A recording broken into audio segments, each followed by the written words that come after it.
Hey scrapbookers, I'm Trisha Morris at Club Scrap, and this is the Let It Be Page Kit Assembly Workshop. We have 8 gorgeous 12 by 12 fully embellished pages to create together, so let's get started right away. I'm going to set aside the beautiful ribbon and the stencil that we've included in this month's kit, as well as these really cool little laser cut goodies. We've got some sparkly crystals and some really cool gold charms to go with this for embellishments. And I'll share more tips later about how those have all been incorporated into the finished pages. It's a routine to begin with the dozen pre-cut photo mats that we include in every collection and get those filed into our accordion pocket file. So this is my little organizer. If you haven't already made one of these, be sure to reach out to us at Club Scrap and we'll help you get the tools and the instruction you need to make your own little accordion pocket file. There is no better way to keep yourself organized as we trim all of the items needed to complete all 8 pages at the same time. If you don't have this, for now, just keep 4 separate piles, one for each double page spread we're working on. So let's take, 2 of the dark yellow mats. Now you can see the difference between the light and the dark yellow here when I hold them side by side. So just grab 2 of the dark yellow ones and those will go in pocket 1 and 2. And then let's find 3 of those light yellow mats, and those are going to go in pocket 3 and 4. Along with 2, not all 3, just 2 of the dark brown mats. So those also go in pocket 3 and 4. Then the remaining brown photo mat goes in pocket 5 and 6, along with 2 of this beautiful ivory linen texture. And I hope you can see the gorgeous texture on these mats. 2 of these go in pocket 5 and 6. And then I see that I missed this ivory one. This ivory goes in pocket 3 and 4. Forgot about him in there. And then the last one, which is this dark yellow mat, that's going to go in pockets 7 and 8. Sorry about missing that ivory. I didn't see it there on the list. Okay, then our tradition will be to sort all of this beautiful paper into the order we'll be either trimming it or using it. So the first piece I want you to find is just this one sheet of this gold color. So it's more of a terracotta really. So that's going to be the first piece that we trim. Next, I want you to find 2 brown. So that's the darkest color here. And we're going to trim both of them differently, but both of them are trimmed. Then let's find the cut apart. We have 2 of them. So let's first find the one that has the strip of all the bees on it. And I'm going to take that and put it face down on my trimmer base on the stack I've been building along with this other cut apart here. And then find one of these gorgeous honeybee prints. This is the one with the big bee on it and the dictionary page. I'm going to just take that and put it face down. We'll be not trimming it, but we'll be separating that paper into separate elements. Then I'm going to have you find the dark yellow plain, followed by this other really cool honeycomb print. Let's put that face down. Next, let's find the remaining gold plain, followed by this ivory linen plain. Next, find the remaining honeycomb print, followed by the light yellow plain, and then the other ivory linen. And you should have the last piece should be this other honeybee print with the dictionary page. Put that face down. So now with all of our papers in the order that we'll be using them, we're going to flip that stack back over so that the gold, the first piece we found, is right on the top of the pile. And that's the first piece we will trim. So let's place this in our trimmer. And if you don't have this Fiskars guillotine, I highly recommend it. It's just the best tool. It's not a huge investment and it will provide a lot of success to you. So we're going to find 11 3/4. Just always make sure your paper is resting flush against this ridge at the top. Always make sure you stabilize on the clear bar before you cut, and make sure you're following the inches and not the centimeters. So 11 3/4, this is 11, 11 1/4, 11 1/2, 11 3/4 is all the way to the end there, almost to the 12. And it's got a nice vertical column there so you can easily see your 1/4 inch separations. And then slide to 8, and then down to 4. Okay, so you made a 4-inch piece, and next to it, to your blade, there should be one more 4-inch piece. I'm going to stack both of those together and trim at the same time at 6 inches. Okay, so you just made 4 panels that are the same. Take one of them and put it in pocket 5 and 6, and the other 3 will go in 7 and 8. Now I'm going to make some squares out of this guy. So let's put him in the trimmer and cut at 11 1/4. 7 1/2, and 3 3/4. Okay, so right here I've got 3 gold squares. They're all going to be used in pocket 1 and 2.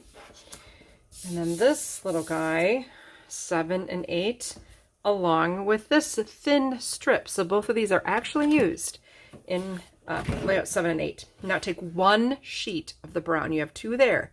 Only one of them gets trimmed like this. Again, we're going to go with 11 3/4, 10 1/2,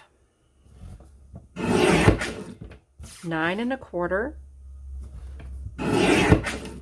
7 3/4, 6 1/4, and 3. That was a lot of cuts here on this.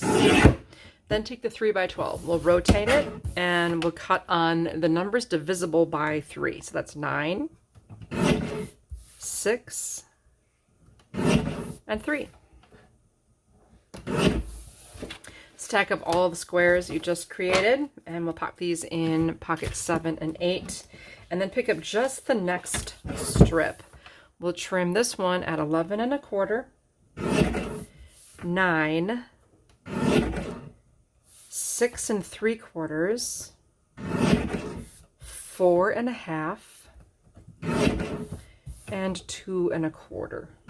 I try to remind you of this earlier, but if I'm going way too fast, whereas if you're a beginner, I probably am, you have the option to slow down your playback speed by pushing on the gear button in the lower right corner of your YouTube playback channel, and then adjust the playback speed to 0.75 or even 0.5, which is half my normal rate. Okay, so all these rectangles that we made that are the same, put one in pocket 1 and 2, one of them in pocket 5 and 6, 3 of them in pocket 7 and 8. Then you do have this skinny guy. He's also used in 5 and 6. Now you have a whole bunch of strips left over, and what I like to do is pick them all up at once at this point. And I'm going to have you take the one on the top, which is one of the wider ones, and put that in 5 and 6. And since our pocket file is only 12 inches wide, it'll dangle out of the edge a little ways, and that's perfectly fine. Then the other wider one goes in pocket 7 and 8. And then you have these 2 really thinner, but not as thin as this one. The 2 that are the same go in 1 and 2. And then this really skinny one goes in pocket 5 and 6. Now I'm going to turn to my next page with the instructions if you happen to be following along with that at all. And I'll grab the next brown and we'll trim this one at 11, 10, 8 1/4, and 4. Now rotate the 4x12 once again and cut at 6. Take one of these rectangles that goes in 1 and 2 and the other 3 and 4. Now hang in there with me on this strip. This is currently 4 1/4 by 12 right now. We're going to trim this one at 9 1/4, 7, and 4 1/4. Okay, so you just have a square in your hand, and then there's one rectangle next to it. Both of these are in 3 and 4.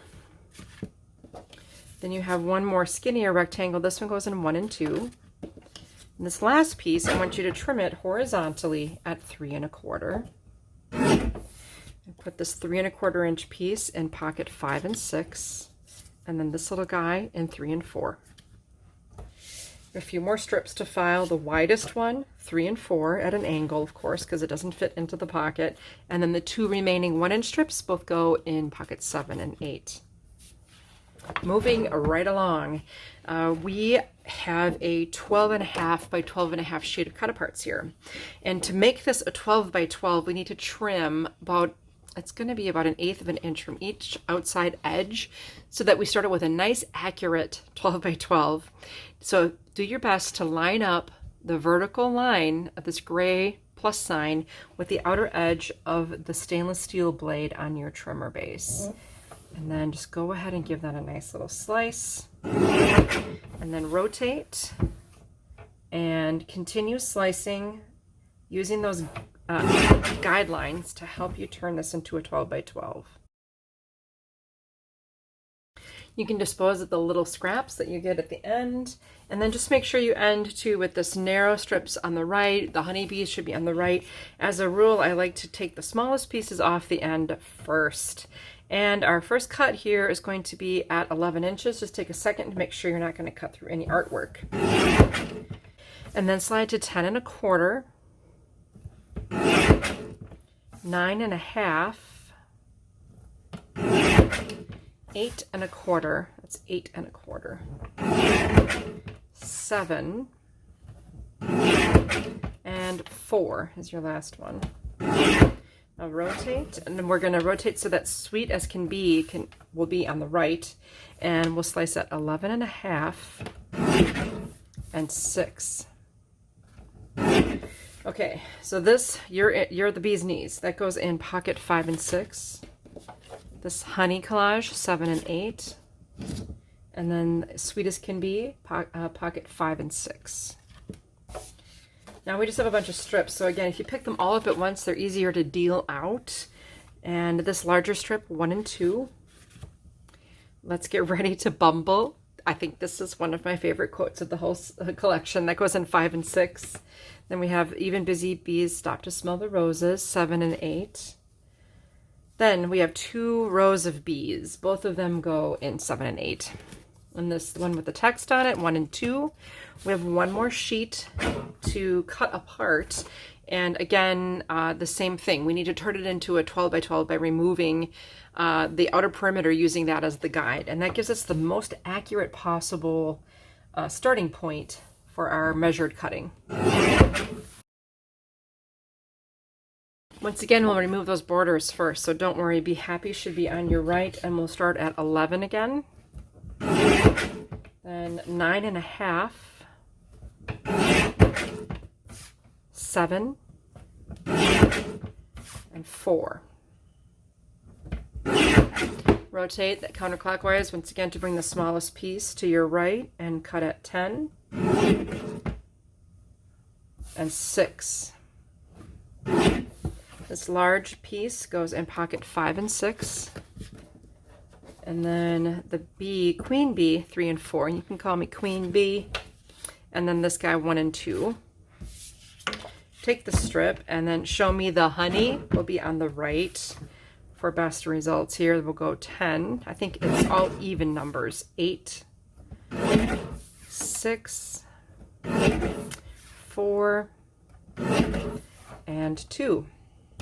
But that leaves us with this other piece that needs to be trimmed into individuals.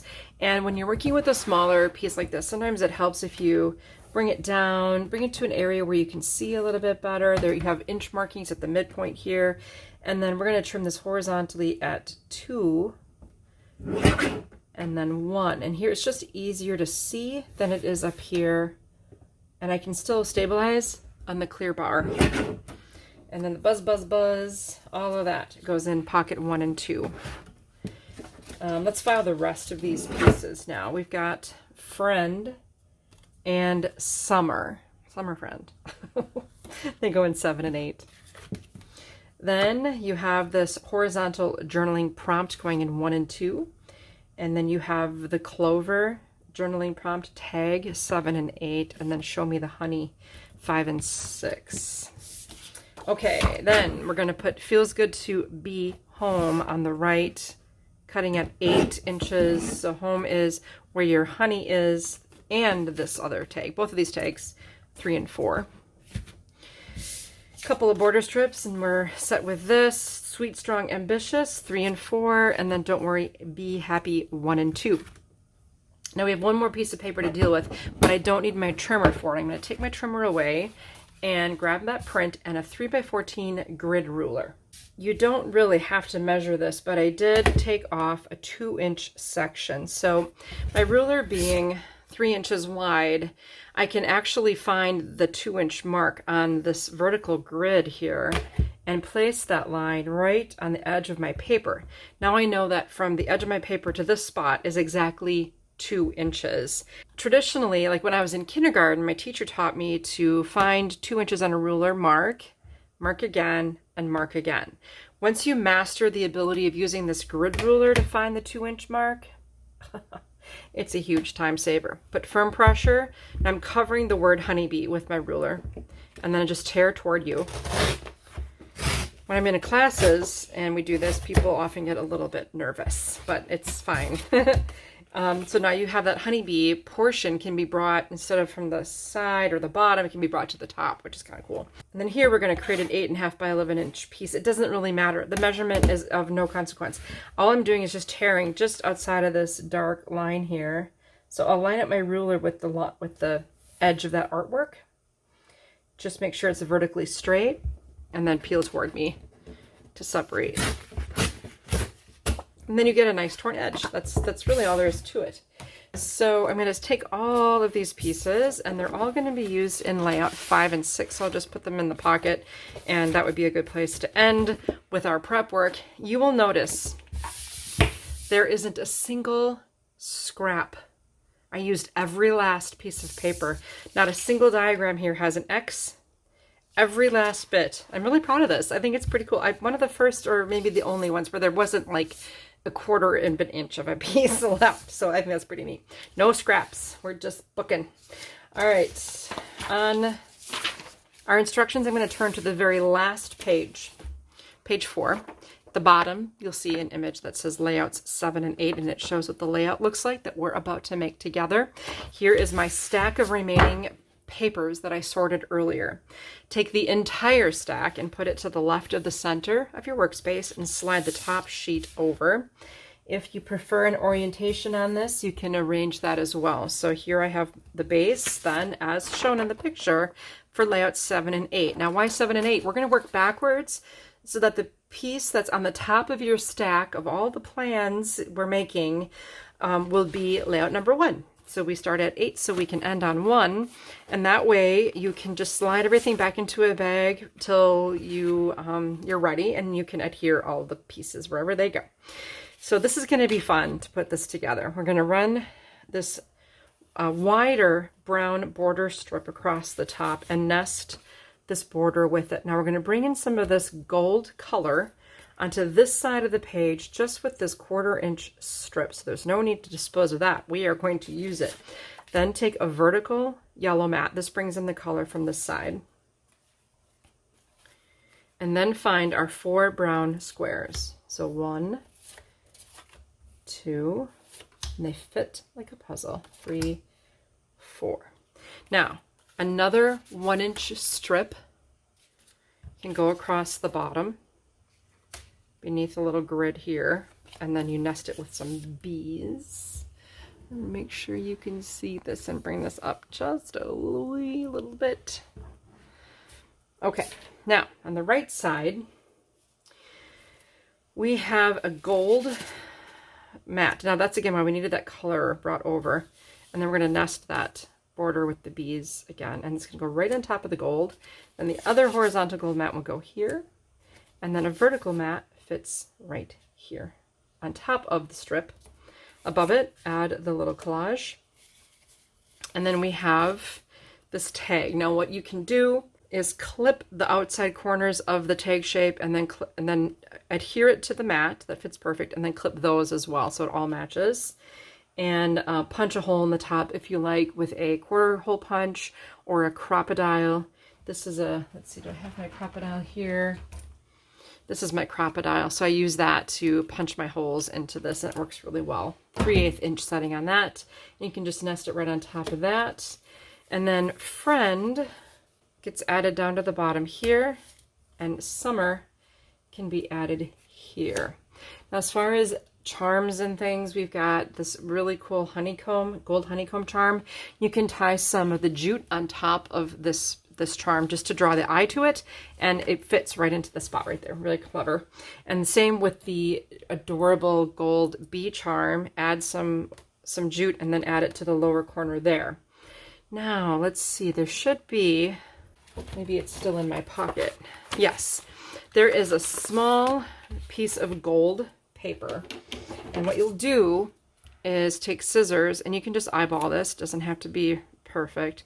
Cut a V out of this piece to turn it into a little banner. This is how I really kind of get away with no scraps.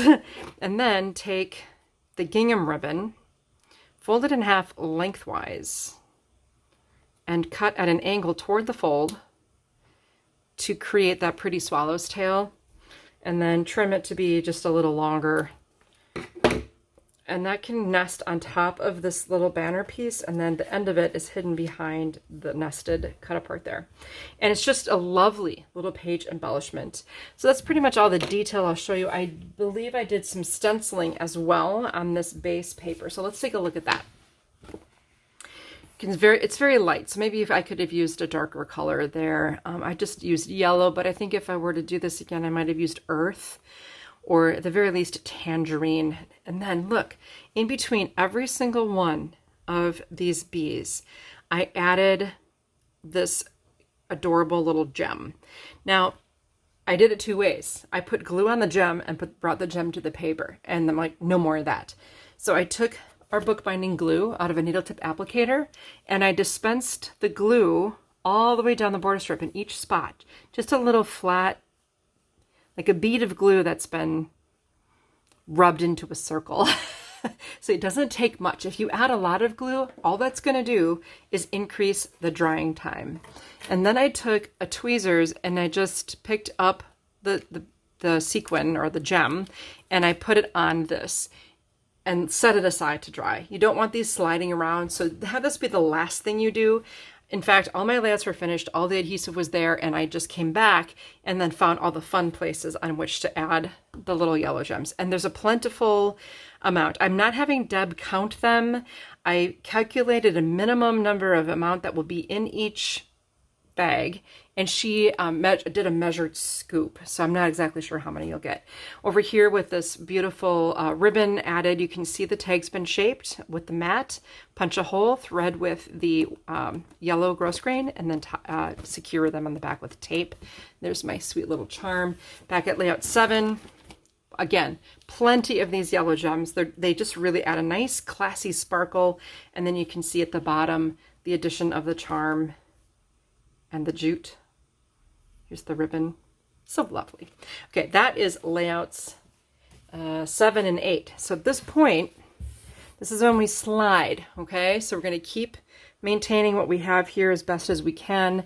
Granted, if we slide this into a bag, all the pieces will fall to the bottom of the bag, but it's fine because everything is exactly where it needs to be, and you just have your picture handy to consult, and this will come together like a piece of cake. So maybe do all the trimming when you're at home, and then when you go off to a crop again, which we're doing, then you can come with it this far and then finishing everything in just zippy quick. It's going to be amazing. So I'm taking everything out of pocket 5 and 6. It's tempting to always work from the front to the back, but this is a good tip.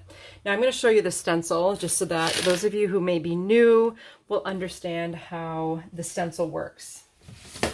We have these handy I only have 2 sheets left in mine, so I'm going to have to go back and get another one. But we have this grid paper, and I love it for times like this when I need a piece larger than my 12 by 12 so that any ink, my work surface will be protected as I'm working with ink. And here's the stencil. Here is our yellow, this is tangerine. I'm going to grab my yellow ink pad. So this is the tangerine, this is the yellow. I had the lids switched, so I just printed out little labels for mine and just swapped them into the wrong. Okay, so you can use yellow or tangerine or a combination of both. And if you've never used our ink pads before, the lids snap into the base of the pad. So it makes it like a bigger handle if you're working with direct to stamp or project applications. To transfer the ink from the pad to the stencil, I like to use this little ink applicator brush. We do carry these. They're readily available. And then notice how I'm just picking up some ink off of the pad by rubbing it in a circular motion. This is a fabric pad, not a sponge-based pad. I would never do this on a pad made of a sponge. I'm going to take this stencil and be aware that these 3 holes, I don't want to get ink in those areas. Maybe I'll just turn it around. It doesn't really matter. And if you feel more comfortable, you can tape the stencil to your project with some painter's tape, but since I've been stenciling for a number of years, I'm going to hold it here with my left hand, your non-dominant hand, and I've got a well-loaded brush. I don't want to just pounce on it. I want to just also apply the ink in a circular motion. And it doesn't have to be like pristine, spend a lot of time on this kind of work here. This can be done in like shades. It's real flexible, which is just awesome. It's very forgiving stencil. It's going to be so much fun to use on my cards, which I still have to make. Okay, so there I have my image applied. Now to finish going down the rest of this page, I'm going to overlap here. Doesn't matter that all the shapes aren't the same, and just kind of go through, load. And again, you can use the tangerine ink. In fact, looking at this, it looks like I may have made a darker application. I think I used both inks.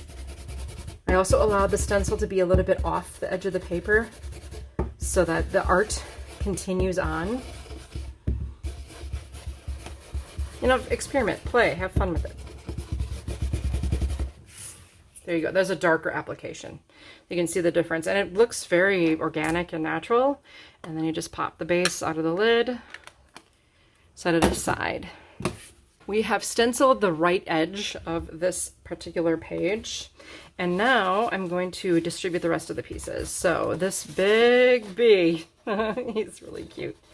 I said to Jack, I want a cute bee, not a threatening bee. So that's going to go right into the upper left corner. I'm leaving about 1/4 inch reveal of the base paper there. Then I'm going to use this other torn, let's see, this torn section here. I'm going to put that along the top right edge, flush with the edge here at the top, and then about 1/2 inch from the right edge. Then honeybee will go across the top. And let's flank that with this dark brown to give it a little bit of contrast. And you just add that. Once this is attached, run some of our bookbinding glue from the needle tip applicator along the edge of this, and then put this on top of the glue. Again, a situation where applying the glue to the project first and then adding the item to the glue seems to work best. Press the bottom. I'm going to find my linen, and that transfers the color from this side over to this side. And then this large, near the bee's knees, fits right in there. One vertical gold mat here on this side. And then this one, the hum of bees is the voice of the garden. This actually will layer on top here. Across the bottom, we'll add our little border. Let's get ready to bumble. And then I'm just going to put another opportunity for a picture right in that spot. I know it's covering some of the art, but this is a scrapbook page. This should nest onto this. It's up to you if you would like to remove the 4 corners of the cutter part itself and the mat as well. Or just leave it whole like it is. It's very sweet. You could put a little crystal in each corner if you wanted to. Okay, then we have these guys. So I did the same trick. You know, these are just these little scraps. Don't have to be scraps. They can be banners. So add a swallow's tail and tuck it behind. And then you can do the same thing even with this one. Sweet as can be. Just cut a little V and slide that behind here. Nice. We'll add a charm. We'll add some gold honeycomb down in this area. And let's take a look at the finished page where we've included some ribbon. On the right side, this is layout 6. I just tied a basic bow with swallow's tail ends and added it below this cut apart. Tied some jute onto the gold charm, glued the gold charm here. I did add a little bit of stenciling. I believe that was with either the yellow or tangerine ink. Again, I could have used brown to kind of darken it up a little bit. It really did kind of absorb into the thirsty paper. And I did the swallow's tail with ribbon trick with the gingham as well in this corner. And then on page 5, You can see that stenciling happening. Love that look. And then tied a simple knot into that wide ribbon. And look at the pattern on the ribbon. It's so pretty. It's so appropriate for this. And then just wrap the ends around to the back. So it's just one piece of ribbon, tie a knot in it, wrap the ends around. And if you haven't already seen my ribbon basics video, make sure you look that up. I've got a whole gamut of ideas for you to incorporate ribbon into your pages. Now it's time to slide and stack. So we're going to take this piece, this white or ivory linen, just the one, and slide it on top of, and then bring this one over. And then we're going to turn, so working backwards in our instructions to pages 3 and 4, and lo and behold, those are the 2 base pages needed. And then empty everything from the pocket labeled 3 and 4. See how quick all this comes together. I know people who deliberate for days over one double page spread.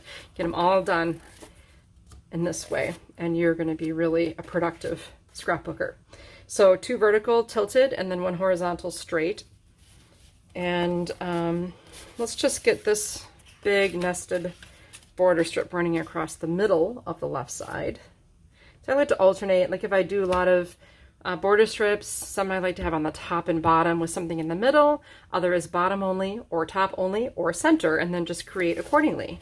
So now I'll take this ivory linen mat and nest it with one of the smaller dark brown.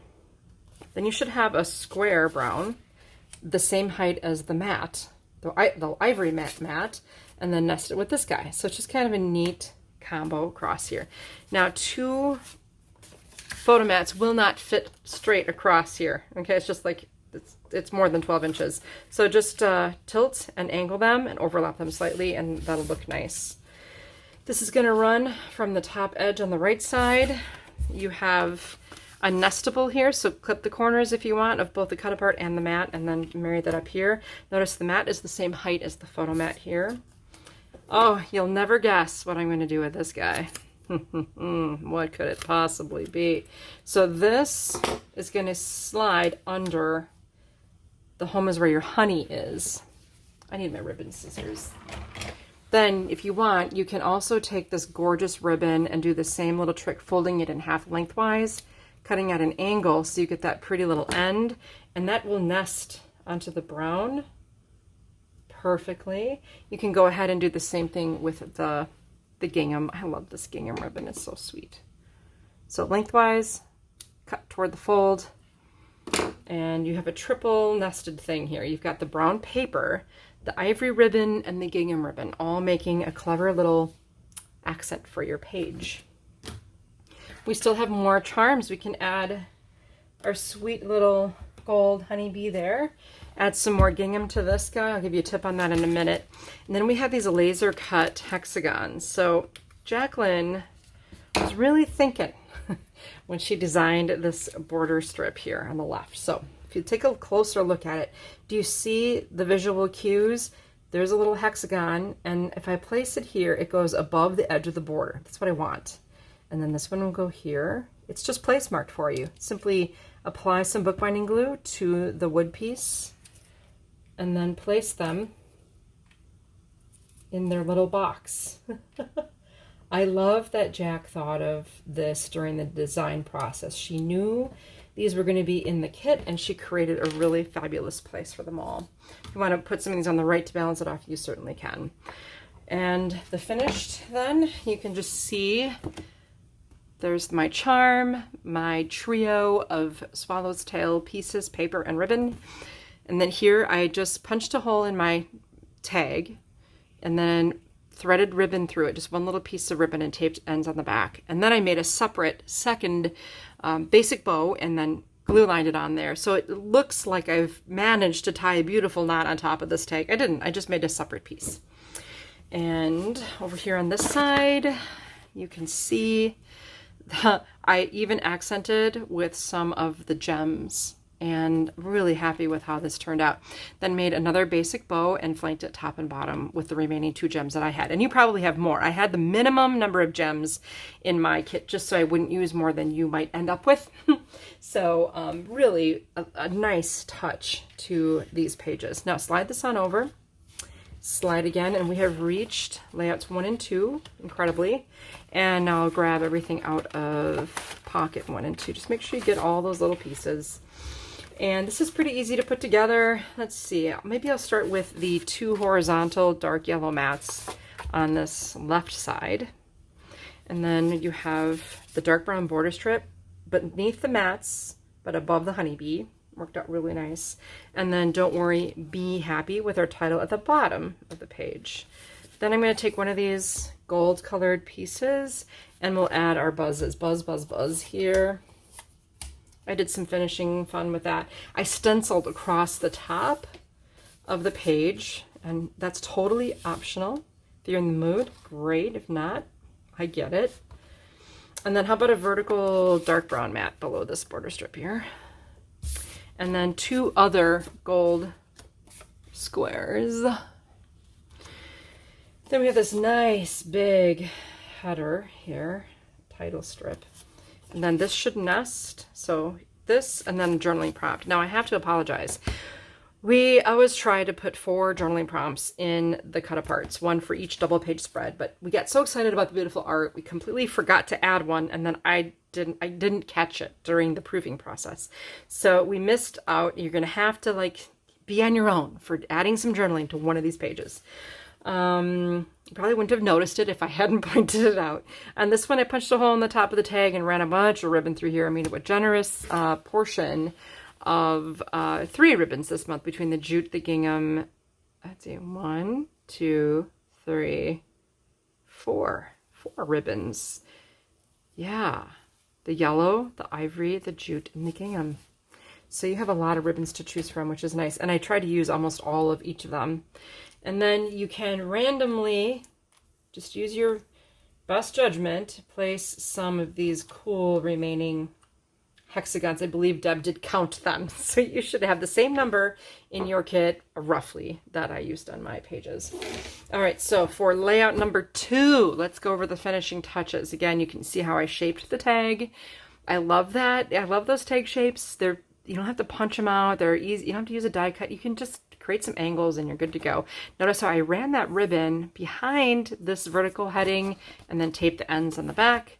Bookbinding glue for those cute little hexagons, and then I added the final gold honeycomb. Thank you. Honeycomb charm. I came up with that one.